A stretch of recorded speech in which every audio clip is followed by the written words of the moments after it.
আমি শ্ৰীলংকাত ROC দলক আজি আমাৰ আইমাতৃসকলে আমাৰ ROC দলক আঁকোৱালি লয়, তাৰ বাবে মই আইমাতৃসকলক মই ধন্যবাদ জনাইছো।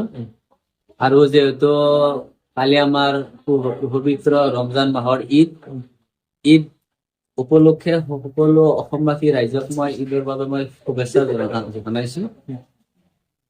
আৰু চাওক, আমাৰ ROC দলত মানুহ যিভাৱে যোগদান হৈ আছে আৰু আমাক বহুতে ফোন কৰি আছে, বহুত জাগাৰ পৰা কৰি আছে ফোন, কিন্তু আমি সময় দিব পৰা নাই। সকলোৱে কৈছো ঈদটো যাই। কি ক'ব হাগ্ৰামা মহিলাৰী? আপুনি যেহেতু প্ৰশ্ন কৰিছে যে হাগ্ৰামা মহিলাৰী ডাঙৰীয়াই কালি প্ৰাৰ্থী প্ৰদান কৰিছে, কিন্তু হাগ্ৰামা মহিলাৰী ইলেকশ্যন যেতিয়া BTC ইলেকশ্যন গ'ল, তেতিয়া হাগ্ৰামা মহিলাৰীক সাংবাদিকে সুধিছিল যে BTC ইলেকশ্যনত আমি BTC ইলেকশ্যন যাওয়াৰ পিছত যে হাগ্ৰামা মহিলা ডাঙৰীয়াই কৈছিল যে এইবাৰ বিধানসভা সমষ্টিত আপোনাৰ পত্নী নিৰ্বাচন খেলিব নেকি? তেতিয়া হাগ্ৰামা মহিলা ডাঙৰীয়াই কৈছিল নাই, নিখেলে।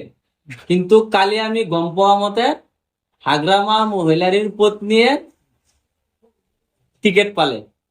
BPF-ক যোগ্য প্ৰাৰ্থী থাকাৰ পিছতো হাগ্ৰামা মহিলাৰীৰ পত্নীয়ে টিকেট পালে। তাৰ মানে বুজা গৈছে BTC খন সম্পূৰ্ণ হাগ্ৰামা মহিলাৰীৰ লাগে। আৰু কি ক'ব ঘৰাইছৰ সমষ্টি? আমাৰ গোৰেশ্বৰ বিধানসভা সমষ্টিটো যেহেতু BPF-ৰ আৰু BJP-ৰ এলায়েন্স আছে, আৰু BPF-এ যিহেতু BTC ইলেকশ্যনৰ সময়ত আমাৰ মাইনৰিটি সকলক কিন্তু এটা গ'ল দিছে, মাইনৰিটি সকলক গ'ল দিছে, মিছা প্ৰতিশ্ৰুতি দি BJP-ক হটাও বুলি কৈ কেনে ভোট লৈছিল।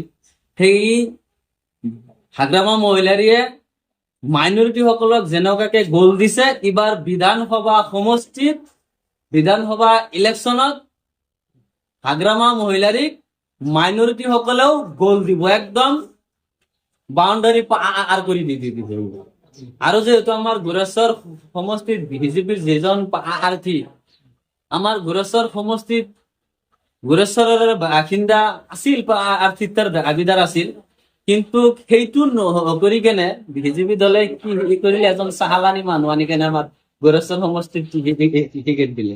দ্বিতীয় দাস চালানি আমাৰ গোৰেশ্বৰ সমষ্টিৰ নহয়, তামোলপুৰ সমষ্টিৰ মানুহ হয়, তেখেতে চালানি হয়।